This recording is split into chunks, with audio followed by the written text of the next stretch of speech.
나 한국 때문에 미칠 것 같아. 안녕하세요. 지수의 감동튜브에입니다. 독일의 한 아름다운 아나운서 엘레나는 한국 방문 후에 깊은 향수병에 빠졌다고 하는데요. 왜 그런지 저도 궁금하네요. 오늘의 사연 들어보겠습니다. 안녕하세요. 저는 독일에 사는 엘레나라고 해요. 제 직업은 아나운서예요. 얼마 전에 취재하러 한국에 다녀온 이야기를 들은 제 친구들이 나보고 미쳤냐고 하는데 저는 친구들이 이해가 안 가서 답답했어요. 아마도 한국에 한 번도 안 가봐서 그렇게 얘기하는 거겠죠? 저는 독일의 작은 방송국에서 아나운서로 일하며 전 세계를 여행하고 다양한 문화를 경험하는 것을 좋아했어요. 방송국에서는 세계 각국의 문화와 생활 방식을 소개하는 새로운 시리즈를 기획했어요. 저는 한국을 대상으로 한 첫 번째 에피소드의 리포터로 선정되었어요. 전 세계적으로 K-팝과 K-드라마의 인기가 급상승하며 한류가 큰 문화 현상으로 자리 잡았어요. 저는 이러한 한류 열풍에 흥미를 느꼈고 한국의 문화가 전 세계적으로 어떻게 영향을 미치고 있는지 직접 보고 경험하고 싶어 했어요. 또 한국은 첨단 기술과 혁신적인 스타트업으로 잘 알려져 있어요. 특히 서울은 스마트시티 프로젝트와 IT 기술에 관심이 많았으며 이를 통해 한국이 어떻게 미래 도시의 모습을 제시하고 있는지 취재하고 싶었어요. 이러한 이유로 나는 한국을 방문하여 다양한 측면에서 한국을 경험하고 방송국을 위한 리포트와 다큐멘터리를 제작하기로 결정했어요. 이 여행은 저에게 직업적인 성장뿐만 아니라 개인적인 풍부한 경험을 선사했어요. 그런데 한국에서의 취재를 마치고 돌아온 저는 너무 많이 변해 있었어요. 더 이상 독일에서 살기 힘들었어요. 한국으로 직장을 옮기고 이민을 가고 싶었어요. 취재하느라 한 달간 다녀온 한국에 푹 빠져서 헤어나오지 못했어요. 친구들은 그런 제가 이해가 안 된다면서 도대체 아무도 없는 한국이 뭐가 그리 좋은 거냐고 했어요. 왜 한국이 그렇게 그리운 거야? 친구들이 물었어요. 제 대답은 간단했어요. 한국은 매력적인 나라야. 그곳의 문화, 사람들, 그리고 일상의 편리함이 나를 매료시켰어. 나는 한국으로 다시 돌아갈 거야. 제가 처음 한국의 매력에 빠지기 시작한 것은 한국에서의 첫 인상인 공항에서부터였어요. 인천국제공항의 깨끗함과 효율성은 독일의 어떤 공항과도 비교할 수 없었어요. 인천국제공항의 보안 검색은 체계적이고 효율적으로 운영되었고 빠른 처리 속도에도 불구하고 철저한 보안 검사를 유지하며 여행 계획에 안전함을 제공하고 있었어요. 자동 체크인 기계와 수화물 자동 분류 시스템은 출발 절차를 빠르고 효율적으로 만들어줬어요. 반갑게 웃으며 친절하게 맞아주는 한국 사람들도 너무 좋았어요. 반면 독일은 이러한 최신 기술의 도입이 느린 편이라서 이런 점이 제일 먼저 비교가 되었어요. 독일 공항들 역시 보안 검사에 철저하지만 대기 시간이 너무 오래 걸린답니다. 도착해서 저는 한국 방송국 기자로 있는 친구를 만나기 위해 서울역으로 가기로 했어요. 막상 저는 서울역으로 이동하려고 하니 막막했어요. 공항을 헤매고 있는데 한 여성분이 다가왔어요. 어디 가세요? 저는 처음 보는 사람이 말을 걸어서 당황했지만 웃으며 친절하게 물어봐 줘서 고마웠어요. 제가 한국 공항은 처음이라서 어디로 가야 할지 모르겠다고 했더니 그분은 저를 공항 인포메이션이 있는 곳까지 직접 데려다 주셨어요. 너무 감사했어요. 모르는 외국인에게 이렇게 친절을 베푸는 곳이 또 어디 있을까요? 저는 인포메이션에다 서울역을 가고 싶다고 물어봤어요. 역시 공항 직원도 친절하고 자세하게 서울역에 가는 방법을 알려주었어요. 안내를 받고 서울역으로 가기 위해 지하철을 타려고 이동했어요. 그런데 정말 한국의 대중교통 시스템에 깜짝 놀랐어요. 서울의 지하철은 제가 경험한 것 중 가장 정확하고 깨끗한 시스템이었어요. 바닥에 쓰레기 하나 없이 깨끗하고 모든 것이 시간대로 정시에 운행되었어요. 역마다 안내가 친절해서 길을 잃을 염려도 없었어요. 독일에서는 지하철이나 버스의 도착 시간이 한국만큼 정확하지 않아 자주 지연되거나 연착되는 경우가 많았어요. 독일에 돌아오니 대중교통을 이용할 때마다 시간을 넉넉히 잡아야 했어요.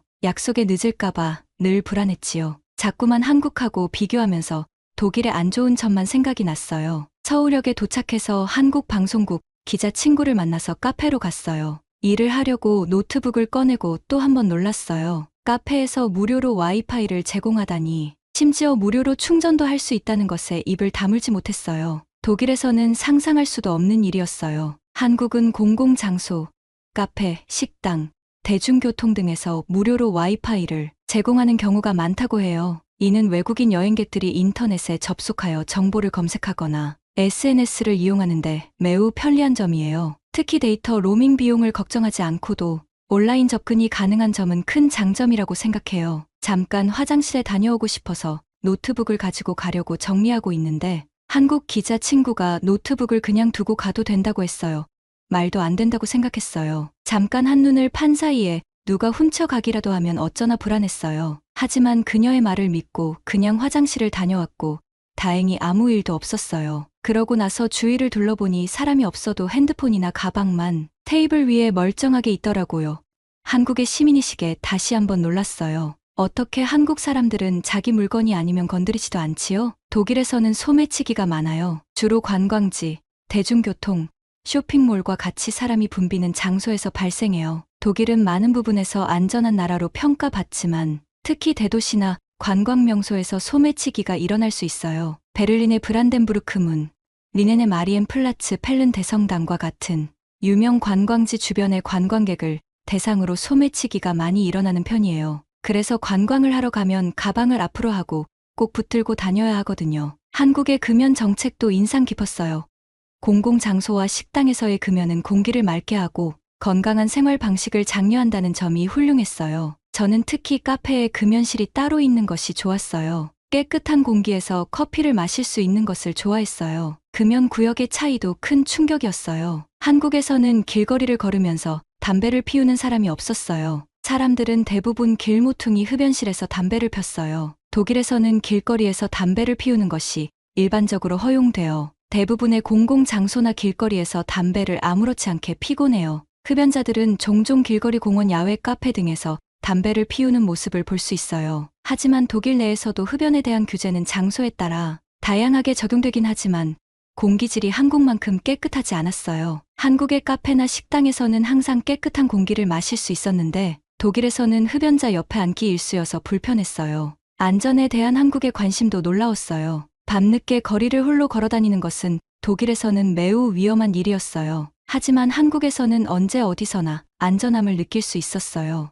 어디를 가든 길목마다 CCTV가 설치되어 있었어요. 그렇다 보니 한국은 범죄 지수도 낮은 나라였어요. 인구수 대비 범죄 발생 빈도도 한국보다 독일이 2배 정도 더 많이 발생한다고 해요. 이는 여성으로서 정말 중요한 부분이었어요. 또 하나 신기한 것은 밤이 위험하지 않다 보니 한국은 24시간 운영하는 편의점과 식당들이 매우 많아서 언제든지 필요한 물건을 구입하거나 식사를 할 수 있어요. 독일의 일부 지역에서는 밤에 혼자 다니는 것이 불안하게 느껴졌어요. 특히 대부분의 상점이나 카페는 일찍 문을 닫아서 더 무섭고 불편하고 이런 차이가 정말 크게 느껴져요. 한국의 문화를 좀 더 알아보려고 한옥 게스트하우스에 묵게 되었어요. 늘 침대 생활을 해왔던 저는 방에 침대가 없어서 좀 이상했어요. 처음엔 한옥의 방바닥은 온돌로 되어 있어서 딱딱하고 불편할 거라고 생각했지요. 하룻밤을 자고 난 후 저는 너무 놀랐어요. 그리고 한국의 전통 온돌 난방 시스템에 매력에 빠져버렸지요. 겨울에 따뜻한 바닥은 제가 경험한 어떤 난방 방식보다 우수했어요.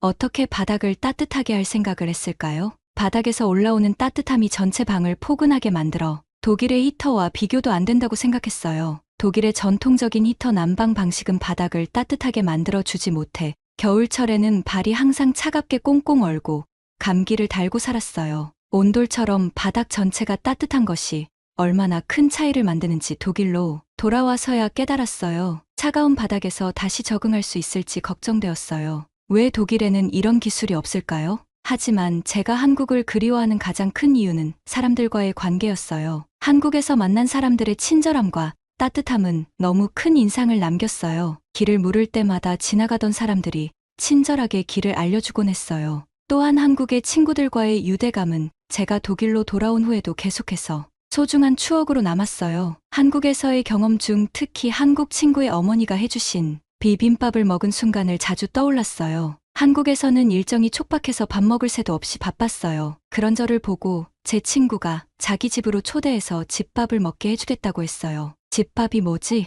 저는 집밥의 의미를 잘 몰랐어요. 친구 집에는 어머니가 계셨어요. 친구 어머니는 제가 온다고 불고기, 비빔밥 등 많은 음식을 해주셨어요. 푸짐한 상차림에 저는 너무 감동이었어요. 제가 매운 것을 잘 못 먹는다고 비빔밥도 간장 양념으로 따로 해주셨어요. 어머니는 타지에서 일하느라 고생한다면서 밥 먹는 내내 부족한 건 없는지 이것저것 더 먹으라고 하시면서 반찬을 숟가락에 놓아주셨어요. 누군가 이렇게 따스한 손길로 챙겨주는 건 태어나서 처음 경험한 일이었어요. 집밥은 단순한 음식 이상의 것이 아니라 한국의 따뜻함과 정이었어요. 어머니가 일찍 돌아가셔서 그리웠던 저는 친구 어머니에게 포근하고 따뜻한 정을 느끼게 되었지요. 그동안 취재하느라 밥도 못 챙겨 먹어서 늘 배가 고팠는데 그날 하루는 너무 잘 먹어서 배가 터질 것 같았어요. 어머니의 사랑과 정성으로 가득 찼어요. 독일로 돌아온 후 저는 그 맛과 그 순간의 정을 다시 경험하기를 간절히 바랬어요. 비빔밥이 재료가 어우러져 하나의 조화를 이루는 것처럼 저희 한국에서의 다양한 경험이 하나로 어우러진 잊을 수 없는 기억으로 남았어요. 한국 친구의 어머니가 정성스레 준비한 비빔밥에는 가족의 소중함, 친구와의 우정 그리고 한국의 따뜻한 정을 모두 느낄 수 있는 시간이었어요. 독일의 집에서 비슷한 맛을 재현해보려 노력했지만 어딘가 항상 뭔가가 부족했어요. 한국의 신선한 재료뿐 아니라 그 음식을 만들어준 어머니의 정성과 사랑을 담은 맛은 그 어떤 레시피로도 완벽히 따라할 수 없었어요. 독일의 한국 식당을 몇 군데 방문해 보았지만 한국에서 느꼈던 그 맛과 분위기를 완전히 찾을 수는 없었어요. 이러한 그리움은 제가 한국 문화와 음식에 더 깊은 관심을 가지게 만들었고 한국어 공부를 시작하게 했어요. 저는 언젠가 다시 한국으로 갈 거예요. 그때의 맛과 추억을 잊을 수가 없어요. 그때 경험은 제게 음식이 단순한 영양 섭취를 넘어서 문화와 감정을 연결하는 강력한 매개체가 될 수 있음을 깨닫게 해주었어요. 저희 이야기는 한국에서의 짧은 경험을 통해 어떻게 한 사람의 삶에 영향을 미치고 국경을 넘어 문화를 공유하고 이해할 수 있는지 보여주는 것 같아요. 한국은 내 마음속에 특별한 자리를 차지하고 있어요. 나는 그곳의 문화, 사람들 그리고 그 아름다운 경험들을 결코 잊을 수 없을 거예요. 제 친구들은 이야기를 듣고 나자 제가 왜 향수병에 걸렸는지 조금은 이해하는 것 같았어요. 그제서야 한국에 자기도 가보고 싶다고 했어요. 한국은 제게 단순한 여행지가 아니라 삶에 깊은 영향을 미친 소중한 곳이었어요. 제 이야기는 직접 경험한 내용을 바탕으로 한국의 아름다움과 매력을 전 세계에 전하는 데에 중요한 역할을 했어요. 저희 한국의 문화와 생활을 담은 기획은 성공적이었어요. 독일의 작은 방송국에서 시작된 아나운서의 여행 리포트는 결국 많은 이들에게 한국을 더 가깝게 느끼게 하는 계기가 되었어요. 문화와 나라를 넘어 사람들을 이어주는 따뜻한 교량이 되었어요. 저는 언젠가는 다시 꼭 한국으로 갈 날을 기대하고 있어요. 오늘은 독일의 미녀 아나운서가 한국을 사랑하게 된 이유를 이야기한 사연이었습니다. 오늘의 사연으로 한국이 얼마나 좋은 곳인지 알게 된 것 같아요. 독일에서 엘레나가 한국에 오게 되면 관광할 곳을 추천해주면 좋을 것 같아요. 오늘의 사연이 마음에 드셨다면 구독과 좋아요를 눌러주세요. 여러분의 구독과 좋아요는 계속해서 좋은 사연을 소개할 수 있는 큰 힘이 됩니다. 감동적인 사연을 접수받습니다. 메일로 사연 보내주세요. 이상 감동튜브의 지수였습니다.